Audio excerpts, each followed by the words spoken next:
আরে বাপরে, শুভেন্দু অধিকারী কি বললো হুমায়ুন কবিরকে নিয়ে?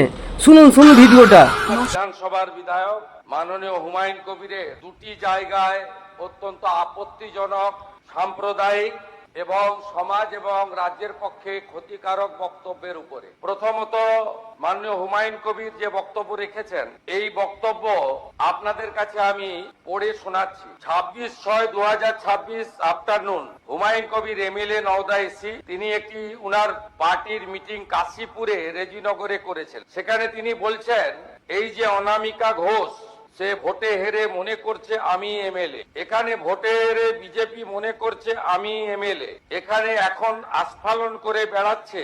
তা আমি শুভেন্দু অধিকারীকে সেদিন বলেছি যে আপনি ভোটে জিতেছেন, আপনার দল জিতেছে, খুব ভালো কথা, কিন্তু মুর্শিদাবাদে আস্ফালনটা একটু কম করবেন।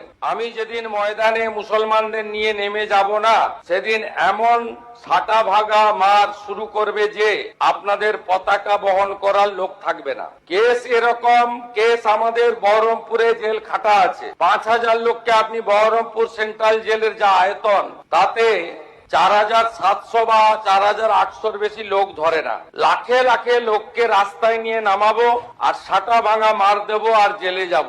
কদিন জেলে আটকে রাখতে পারবেন, কত খাওয়াতে পারবেন দেখবো। লিমিট যেদিন ক্রস হয়ে যায় না, মাথাটা যেদিন গরম হয়ে যায়, সেদিন আমি এসপি বুঝবো না, চিফ মিনিস্টারে বুঝবো না, আর কে কোথায় থাকলো আর কে কোথায় থাকলো না ওসব বুঝবো না। আমি নিজেই নেতৃত্ব দিয়ে দাঁড়াবো।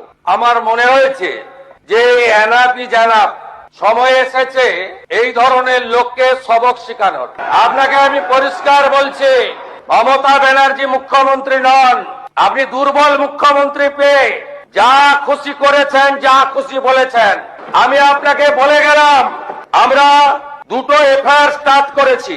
আমরা 100 ভারতীয় ন্যায় সংহিতার সমস্ত সেকশন লাগিয়েছি এবং আমি আপনাদেরকে অ্যাসিওর করছি, এত বড় ক্ষমতা আপনাকে কেউ দেয়নি। আপনি মুখে যেগুলো বলেছেন, আপনাকে আমি বলে গেলাম, আপনি কেন করছেন আমি জানি। আপনাকে আমি শুধু 3টে উদাহরণ দিলাম। সন্দেশখালীতে একজন ছিল, ওর অবস্থা কি হয়েছে দেখতে পাচ্ছে সবাই।